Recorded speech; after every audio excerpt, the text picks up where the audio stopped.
Iniciar una serie de sermones en particular es complicado porque no es solo seleccionar un pasaje bíblico, es mirar dónde está la iglesia, cuáles son las aspiraciones, qué es lo que tal vez Dios quiere de nosotros, y entonces procurar hallar respuestas en la Escritura, parte de la responsabilidad de uno como pastor, mientras uno guía y cuida a la grey o a la iglesia.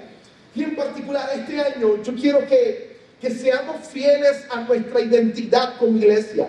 ¿Qué somos aquí en Comunión? ¿Qué es Comunión? Comunión es una comunidad de discípulos que vive en misión. Y hay tres principios rectores que rigen quiénes somos. Lo primero, queremos ser una comunidad. Queremos ser una familia. Aquí en Comunión nos encanta eso. Queremos ser una familia. Caminar juntos, andar juntos, llorar juntos, reír juntos, celebrar juntos, lamentar juntos. Queremos ser una gran familia. Pero queremos ser una familia especial y diferente. Queremos ser una familia de discípulos, de personas que procuran que su vida esté moldeada por las enseñanzas y los principios de nuestro Señor Jesucristo. Mientras vamos siendo cambiados como discípulos, queremos ser parte de la misión de Dios, servir a otros, trabajar por otros, cuidar a otros. No queremos estar aquí para nosotros mismos.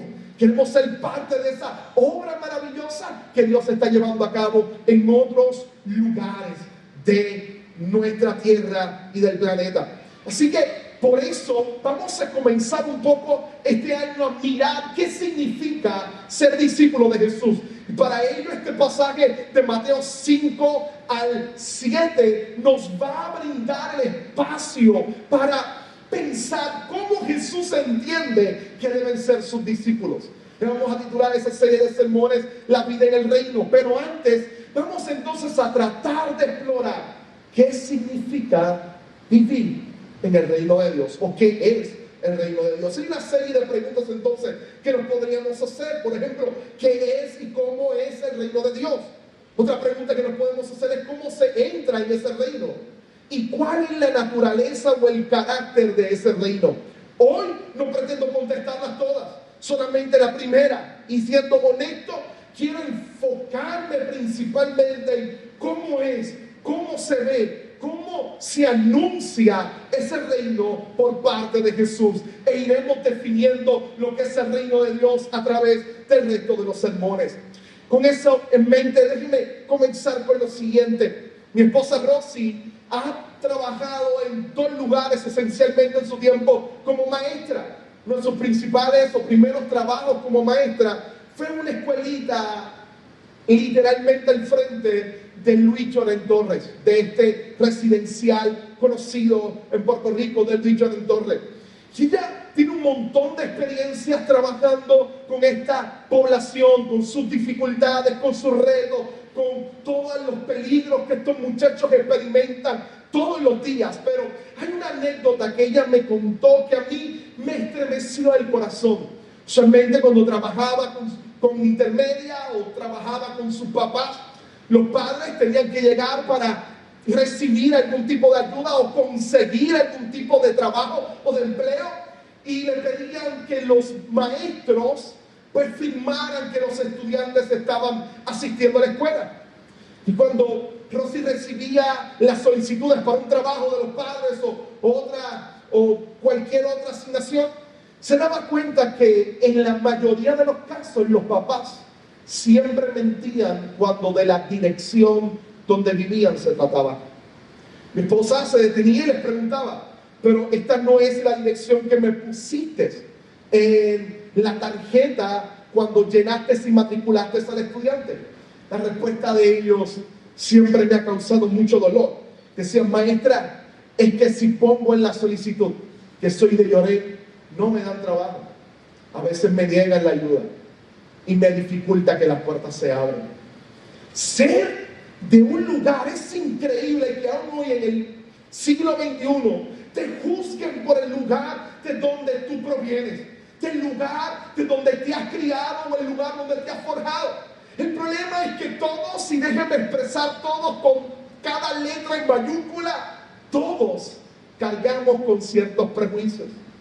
Y en un grado o menor juzgamos a las personas por de dónde son, por cómo se ven o visten, por cómo hablan, por el trabajo que tienen, por el dinero que han gastado, la ausencia del mismo. Así que todos cargamos con prejuicios. Qué bueno es saber que nuestro Dios en esto es radicalmente diferente a nosotros. Qué bueno es saber que el Dios de las Escrituras no responde con prejuicios. No está pendiente primero de dónde somos o de dónde provenimos. Y esto es parte de cómo se ve el anuncio de su reino en este pasaje. Vamos al mismo. Quiero que me siga, lo tiene ahí en su boletín. Mi primer punto con relación a este pasaje, y mi tema es el anuncio del Evangelio del Reino. Mi primer punto es los escenarios donde el anuncio del reino se da. Porque ese es un punto que hay que resaltar. Porque el contexto o el escenario nos dice mucho de lo que Jesús está anunciando. Hay un gran escritor inglés, tal vez el más grande de los escritores ingleses, William Shakespeare, en una obra, la obra titulada Como Gustéis, en un monólogo pronunciado por el personaje principal, James, en el acto 2, en la escena 7 de la obra, dice lo siguiente William Shakespeare: todo el mundo es un escenario y todos, hombres y mujeres, son meros actores. Calvino afirmaría con una expresión similar, como decía, teatro en gloria Dei. El mundo es un teatro donde la gloria de Dios se manifiesta. El escenario donde Jesús decide iniciar el anuncio de que el reino de los cielos había llegado, le da contenido y sentido al mensaje de Jesús. En otras palabras, Jesús espera a estar en ese lugar para hacer ese gran pronunciamiento. Cuando leemos los pasajes que tenemos hoy, definitivamente la última línea es la que más llama nuestra atención. Arrepiéntanse porque el reino de los cielos está cerca o se ha acercado. Ahora, ¿dónde Jesús dice esto? ¿Qué está sucediendo? Permítame por un momento explorar los diferentes escenarios que se encuentran detrás de la expresión de Jesús, gritando y diciendo: el reino de los cielos se ha acercado. ¿Y por qué esos escenarios le brindan contenido a las palabras que Jesús está proclamando? Aquí miremos el primer escenario. ¿Cuál es el primer escenario que llama nuestra atención? Vamos a llamarlo el escenario narrativo. Llamémoslo el escenario narrativo. ¿Qué está sucediendo antes de que Mateo diga lo que está diciendo? Esa es nuestra primera pregunta. ¿Qué está sucediendo para que Mateo llegue a estas conclusiones? ¿Qué está sucediendo antes? Debo explicarles. Mateo tiene una intención en su evangelio: mostrarnos que Jesús es el rey y el Mesías prometido. Jesús es el rey y el Mesías prometido, y para eso ha tomado todo su esfuerzo para que veamos eso sobre Jesús. Por ejemplo, cuando uno tiene el evangelio de Mateo, una de las primeras cosas que se da de cuenta cuando empieza a observarlo es que Mateo es el único que presenta la visita de los sabios, como predicábamos el domingo pasado. ¿Qué hacen o dicen ellos? Ellos siguen una estrella y le preguntan al rey Herodes: ¿dónde ha nacido el rey de los judíos? Hemos venido a adorarlo.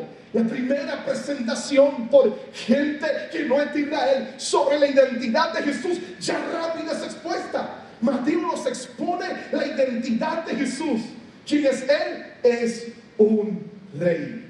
Pero más aún, cuando miras más atrás, como comienza su evangelio con la genealogía de Jesús, te das cuenta inmediatamente que su intención es conectar a Jesús con un linaje particular, con el de David. ¿Cuál es la idea entonces de Mateo desde el inicio? Este es el descendiente del cual los profetas hablaban. Él es el que merece el trono. Él es un rey. Estos magos se acercan, lo reconocen como rey.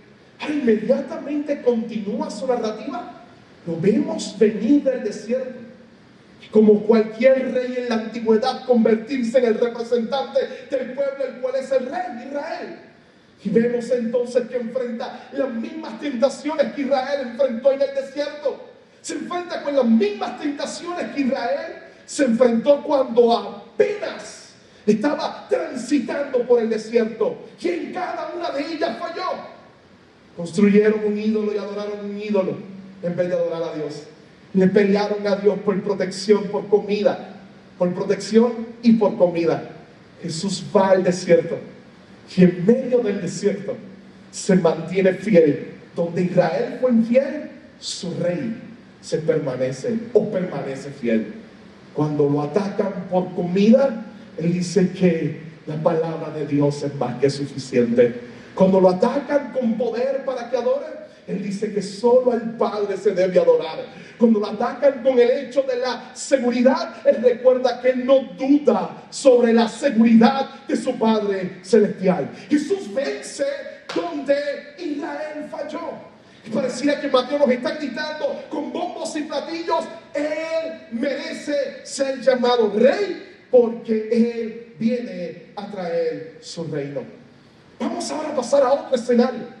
No solo el narrativo, que parece que Mateo está conduciendo todo para que nos demos cuenta que su idea principal es presentar a Jesús como Rey, sino también el escenario geográfico.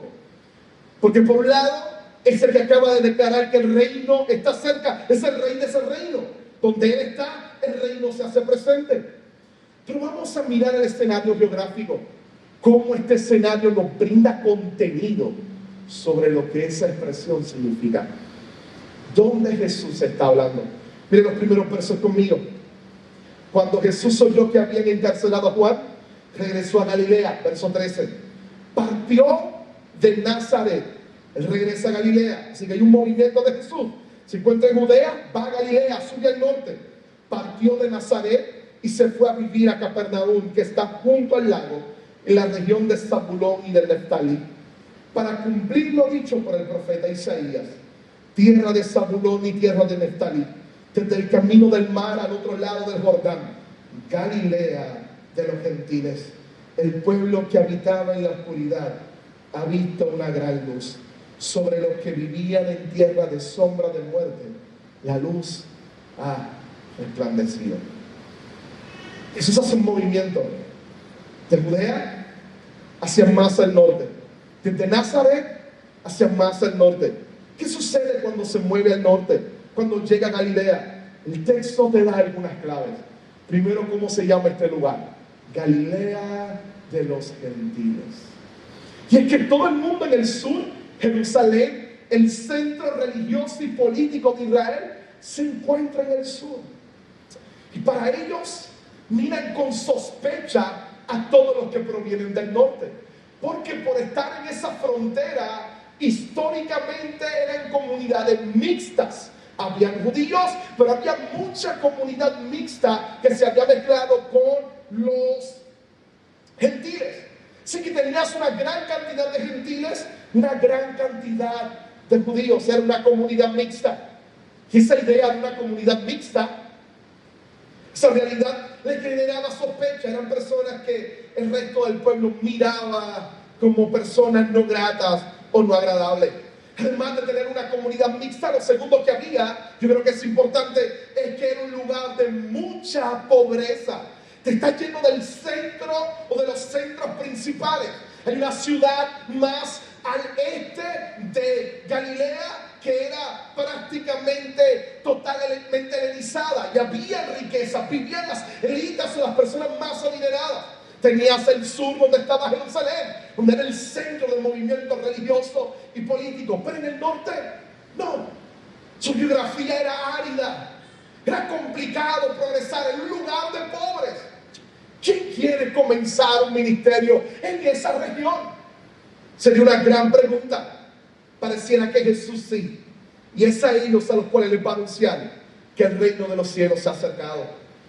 Lo tercero que podemos mirar sobre eso es que el norte era un anclaje imperial romano. Era un anclaje imperial romano.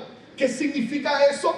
Lo que significa es que como estaba en la frontera, habían estaciones de militares allí. Este es el lugar de la mayoría de los encuentros de Jesús con centuriones, con gente que los israelitas despreciaban, pero que Jesús va directamente a ellos para anunciarle la promesa de redención también a ellos. Está cargado de las imágenes del imperio que los está lastimando y golpeando por autonomancia casi o por elemento directo. Hay un anclaje político del imperio. Es el lugar de todas las revoluciones y los revolucionarios. Así que obviamente mientras hay opresión del imperio, este es el lugar o el carro de cultivo de los grandes movimientos rebeldes de Israel, lo que implica que la zona es una zona de mucha violencia. Es más, historiadores dicen que lo más probable, mientras Jesús era pequeño o crecía y paseaba por allí, había en una de las ciudades principales de Galilea una serie de cruces, entre 15 a 20 cruces allí, de revolucionarios que anteriormente quisieron levantarse contra el poder romano. Los habían dejado como señal de que eso le pasaría a todos los que quisieran incitar una revuelta. Y ese lugar peligroso, donde por la mínima sospecha de hablar de un reino te consideran un traidor al imperio, en ese lugar Jesús desea iniciar y gritar que el reino de los cielos se ha acercado. Sí.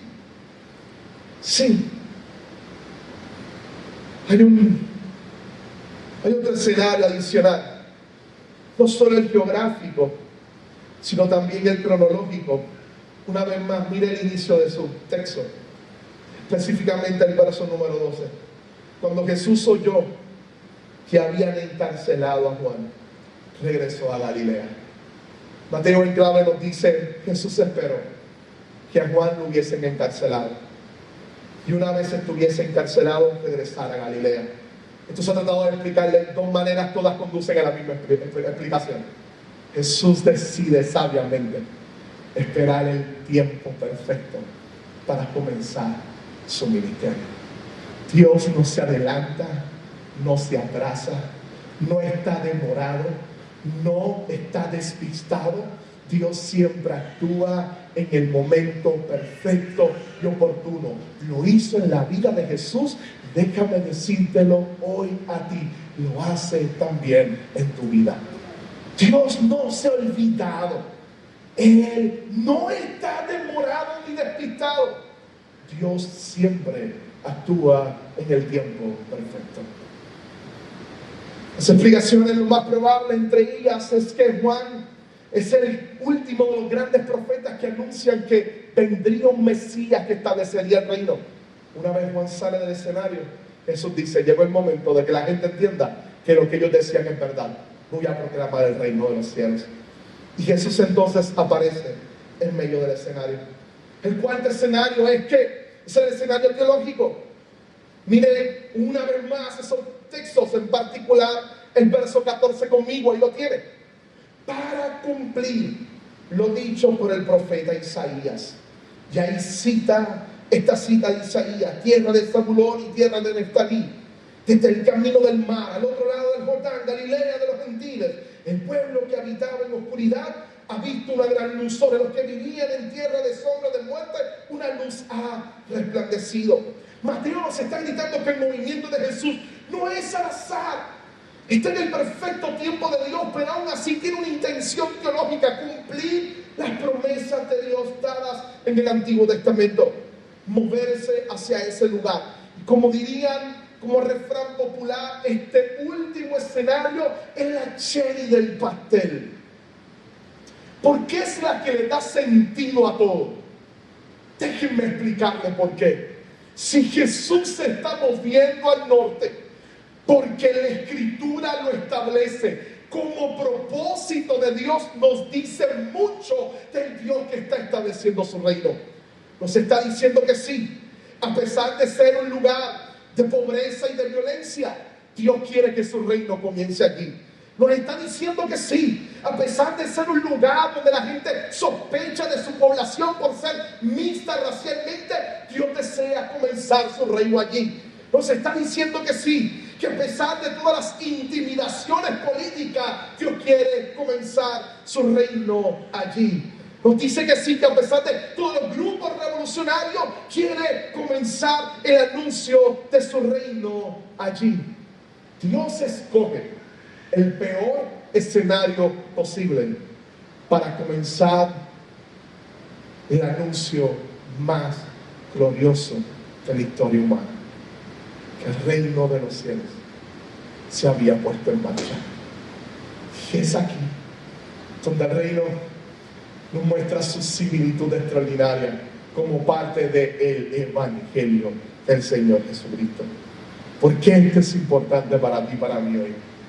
Porque si el Evangelio no necesita de nosotros ni de nuestras capacidades para salvarnos y transformarnos, el reino de Dios es igual. No necesita de que sea el mejor escenario, no necesita de la capacidad moral de la gente, no necesita de las virtudes socioeconómicas de las personas. No, el reino de Dios está allí donde el pecado abunda para mostrar que la gracia sobreabunda. El reino de Dios está allí, en los lugares donde la intimidación del mal está presente, para mostrar el poder de la reconciliación y el amor maravilloso de Dios. El reino de Dios está allí. Y cómo eso nos aplica a nosotros, nos brinda esperanza en dos sentidos a la vez. El primero es que en medio de este mundo totalmente caído, el reino de los cielos continúa transformando y cambiando personas. Y en un sentido bien personal es saber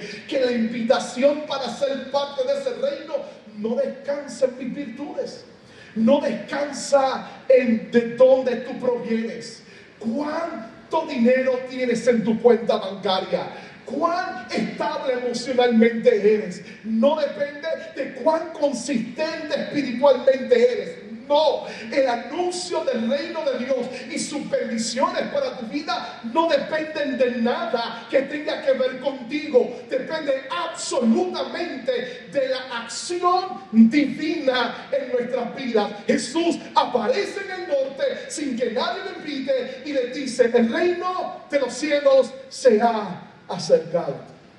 Aquí está, disponible para ti y para mí. Ahora, en medio de esos escenarios, pareciera que si lees bien me dirías: pastor, pero hay una exigencia para entrar en ese reino. Ese es mi segundo punto, la exigencia en el anuncio del reino. Déjeme comunicarle algo de William Shakespeare. Una de sus famosas obras, Hamlet, en el acto 3, en la escena 3 de Hamlet.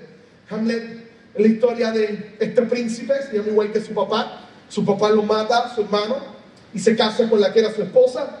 Y su hijo, el heredero al rey, vive la vida pretendiendo ser una persona loca o desquiciada para engañar a las personas hasta que sepa quién mató a su papá y por qué. Cuando él sabe que es el hermano, su tío, él empieza entonces a continuar fingiendo estar loco hasta lograr identificar las razones por las cuales mató a su padre. Y al final, teniéndolo, su gran dilema es: ¿me vengo y mato al asesino de mi padre o lo perdono? ¿Tomo la justicia en mis manos y con ella condeno mi alma? ¿O perdono y lo dejo suelto, pero hago libre mi conciencia y mi alma? Y es ahí, exactamente en ese dilema, donde pone la famosa frase: ser o no ser es la cuestión. Si es más noble sufrir en el alma las flechas y pedradas de la injuria, o tomar armas contra un mar de desdicha y al oponer resistencia acabar con ellas. Sé, ese es el argumento de él. Es que es mejor, es rendirme y dejar que la justicia se encargue, o tomarla yo misma por las manos. ¿Qué es lo que debo hacer? Y eso es un poco lo que la gente que escuchaba el mensaje de Jesús entendería. ¿Qué hago con su mensaje? ¿Qué debo hacer con este hombre que aparece? Y el resumen de Mateo es que su predicación es: arrepiéntanse, el reino de los cielos se ha acercado. Miremos esto un momento. La pregunta que nos pudiéramos hacer es: Jesús está diciéndonos que tenemos que arrepentirnos para poder entrar y disfrutar del reino de los cielos? Fácilmente pudiéramos decir sí, pero la respuesta es no. El arrepentimiento no es una condición para entrar, sino que es el resultado de haber entrado en el reino de los cielos. De nuevo, el arrepentimiento no es la condición para entrar en el reino, es el resultado de estar en el reino de los cielos. ¿Cómo se entra en el reino de los cielos? El domingo que viene te lo voy a explicar, pero déjame adelantarte para no dejarte con la intriga. En los versos siguientes, Jesús se le aparece a unos pescadores y les dice: síganme. Y su llamado es tan glorioso que hace que ellos dejen lo que están haciendo y decidan seguir a Jesús en su jornada del reino de los cielos. Y en el caminar con Jesús comienzan a darse cuenta que hay áreas en sus vidas que tienen que cambiar y transformar y constantemente correr a arrepentirse delante del Señor. Jesús les dice: arrepiéntanse, el reino de los cielos se acerca. No les está diciendo arrepiéntanse para que venga el reino de los cielos. No, el reino de los cielos va a acercarse. Y cuando se acerque, los que entren crean conciencia de su pecaminosidad. Y entonces procuran la acción de poder decirle al Señor: toma control de mi vida. Déjame explicar y argumentar esto un poquito más para aquellos que en su mente están luchando todavía con esta realidad. Nicodemo se le acerca a Jesús y le dice a Jesús: ¿cómo puedo tener la vida eterna? Le dice: para entrar en el reino de los cielos tienes que nacer de nuevo. ¿Cómo voy a entrar en el reino de los cielos? Porque tendría que entrar entonces a la barriga de mi mamá para volver a salir. Dice: no, el que nace del agua y del Espíritu. Jesús nos está diciendo en ese pasaje y mucho más que lo primero es la obra que el Espíritu Santo hace en nuestras vidas, porque tú y yo estábamos muertos en nuestros delitos y pecados. Si una persona muerta no puede arrepentirse, porque está muerto, incapaz de entender su propia pecaminosidad. Tu pecado y el mío nos enceguece tanto que éramos incapaces de poder decir: esto está mal y yo quiero a Dios. La única manera de poder hacerlo es que la gracia y la obra del Espíritu Santo haga que nuestro corazón viva y tenga vida eterna. Y solo siendo regenerados o cambiados o salvados por el Espíritu Santo de Dios, entonces soy capacitado de comprender que mi pecado le molesta a Dios. Y solo con esa vida tengo la capacidad de decirle: no quiero más mi pecado, quiero tu santidad, tu belleza y tu justicia de ahora y para siempre. Quiero que seas Señor y Rey de mi vida. El arrepentimiento es el principal fruto de haber entrado en el reino glorioso del Señor.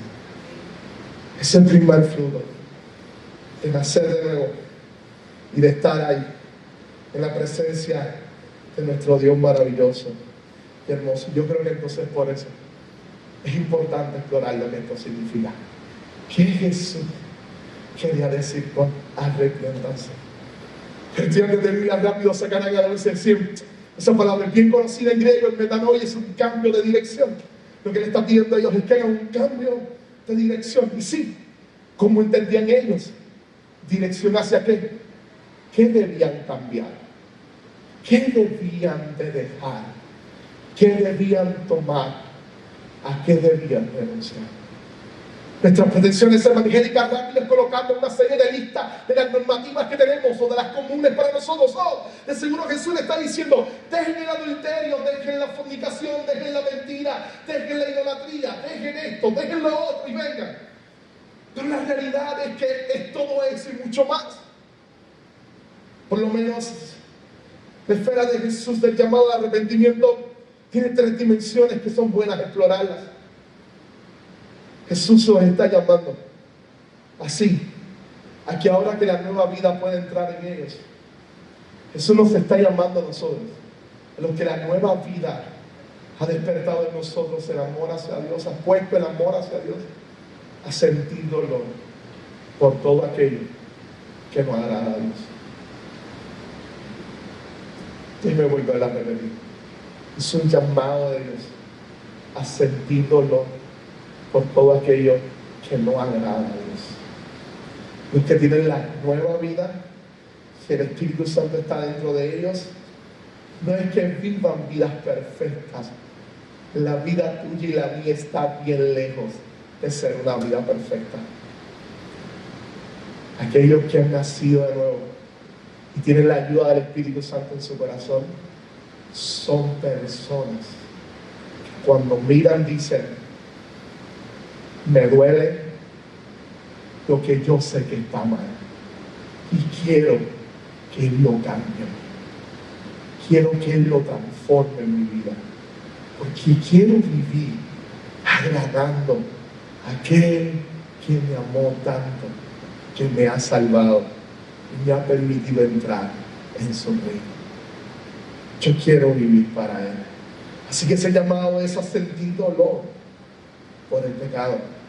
Pero es más que eso. Déjenme darle un contexto histórico que yo creo que es importante para comprender esto. Les decía ahorita, nota, como si fuera tipo detective, nota, les decía ahorita que uno de los escenarios era que había presencia militar romana. Que producto de esa presencia militar romana había también muchas revueltas o personas que querían generar revoluciones. ¿Saben cuál era la insignia de ellos? Ellos entendían que si se rebelaban y peleaban contra el poder pagano representado en Roma, el reino de Dios vendría. Jesús se aparece en la calle y les dice: dejen esa agenda y vengan y confíen en una agenda diferente, en mi agenda, en la manera en cómo yo enseño y veo el reino de Dios. Y esto es tan importante para nuestra vida. Déjame volver a repetir. Jesús se le acerca. Y cuando Jesús habla del reino, ellos tenían muchas ideas diferentes sobre el reino. Y Jesús les dice: abandonen esas ideas y crean en mi agenda, en mi idea y en mi manera de ver y entender el reino de Dios. Piensa un momento conmigo. ¿Cuánto de eso es importante para nosotros? Primera tendencia fuerte en nuestro corazón. Nosotros queremos vivir la vida como nosotros entendemos que se debe vivir. Ese es nuestro gran problema. Nos encanta justificar cómo tomamos decisiones. Vamos, todos estamos ahí. Todos. Sí, dale. Nos sentamos y decimos: no, mi vida no es tan mala. Realmente yo hago esto y esto y esto, pero estas son las razones por las cuales yo lo hago. Ese deseo constante de querer justificarnos a nosotros, es que soy incapaz de poder vivir como Dios desea. Es que yo creo que sí, pastor, yo escucho lo que la Biblia dice sobre que la gracia del Señor y la salvación y la invitación a su reino es gratuita, pero no, yo siento que hay algo que debo hacer, hay algo que yo tengo que hacer, hay algo que tiene que estar en mi control y en mi capacidad para entonces yo merecerme entrar en el reino. Yo quiero merecérmelo. Y el Escritura te dice: no, te invito a abandonar tu forma de ver la vida. Jesús te invita a abandonar la manera en cómo tú crees que debes vivir. Jesús te invita a abandonar la forma en cómo colocas prioridades en tu vida. Jesús te invita a abandonar la forma en cómo tú piensas que eres libre. Jesús te invita a abandonar la forma en cómo tú entiendes que debes actuar en la vida. Y te dice: abandónalas y sigue mi camino. Sigue mi idea de cómo se vive, mi idea de cómo se actúa, mi idea de cómo se sueña. Abandona tu deseo de hacer las cosas tú y camina conmigo haciendo las cosas como yo quiero. ¿Dónde nosotros vemos esto? Esto es tan antiguo como en el jardín del Edén, cuando la serpiente le dijo a nuestros padres: mentira, Dios miente. Es que Él sabe que si ustedes comen del fruto, tendrán conocimiento suficiente para hacer las cosas por ustedes mismos. Y nuestros padres cayeron. Y esa misma tentación se nos presenta todos los días. Y sorpresa, tú y yo caemos. Jesús se acerca, mi amor, y nos dice: no, te voy a mostrar una mejor manera, una manera más humana, una mejor manera de vivir, una manera que verdaderamente te va a hacer libre. Anoté esto como nota al alcance en la portada de su boletín hoy. Tiene una cita de ejemplo, Babi, teólogo reformado, sobre esto exactamente. Léala esta semana. Va a estar ahí en los próximos domingos y nos va a acompañar. Tipo lente que nos vamos a poner para explorar todo eso todos los días. Mírenla, oren por ella, porque es exactamente esa invitación. La invitación a vivir la vida desde el reino de Dios, a la manera de Dios. Y cómo eso nos hace verdaderamente libres y nos da la verdadera bendición a nuestras almas. Déjenme cerrar con mi último punto hoy. La grandeza del anuncio del reino. Soltar la manera de cómo vivimos es bien difícil. Es imposible para nosotros. Aún estando en el reino de Dios por la gracia del Señor y por su llamado, es totalmente complejo y difícil. Entonces, ¿cómo poder ver este anuncio de Jesús como algo grande? ¿Cómo ver la belleza de la gracia de Jesús en este anuncio? ¿Cómo entender este anuncio como parte central del Evangelio? Lo vemos por la cruz.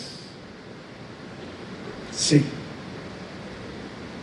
No solo porque Él es el ejemplo, es aquel que no escatimó ser igual a Dios como cosa que aferrarse, sino que se despojó a sí mismo tomando forma de siervo, diferente en semejanza de nosotros, pero aquí diferente a nosotros. No cometió pecado, se humilló y aprendió obediencia, y se humilló hasta la muerte y muerte de cruz. Él siguió su vida a la manera del Padre Celestial. Hizo lo que tú y yo debíamos hacer y nunca hicimos, y murió por nosotros en la cruz. Y ahora, cuando tú y yo doblamos nuestras rodillas delante del Padre, si el Padre nos escucha, Él nos responde diciéndonos: déjame ver y déjame actuar como si el Padre fuera Santa Claus. Déjame buscar la lista de los niños que se han portado mal este año y déjame ver si tu nombre está en esta lista para ver si respondo a tu petición y te doy tu regalo. No, porque esa lista de los niños que se han portado mal durante este año, tal vez el número 1 sea yo, y después del 12 en adelante, cada uno de los nombres de ustedes también van a estar ahí. Yo lo sé. Cada uno de ustedes está en la lista de los niños que se portaron mal este año. Está ahí. Sin embargo, cuando doblas tus rodillas, Dios no te responde porque estés en esta lista. No, es porque estás en otra lista. ¿Cuál es la otra lista? La otra lista es la lista de aquellos niños que, aunque se portaron mal, han reconocido a Jesús como el Salvador de su vida. De manera que en esa lista solo aparece tu nombre y al lado Jesús. Y Dios te responde no por la vida que has vivido, sino por la vida que Jesús vivió por ti. Y ahí está el Padre, diferente a Santa Claus, mirándote y diciéndote: tal vez te portaste mal este año, pero por Jesús aquí estoy para escucharte, aquí estoy para responderte, aquí estoy para sustentarte y aquí estoy para guardarte. Por Jesús, no por nosotros. Este caminar que comenzamos hoy, para los próximos domingos, cuando entremos en el Sermón del Monte, habrán domingos en los cuales vamos a tener que respirar profundo. Habrán domingos que predicaré con mucho miedo a decir cosas que no son, por lo fuerte que sonarán algunos de los reclamos de Jesús. Pero es bueno recordar siempre, que ese es el ideal de Jesús para nosotros.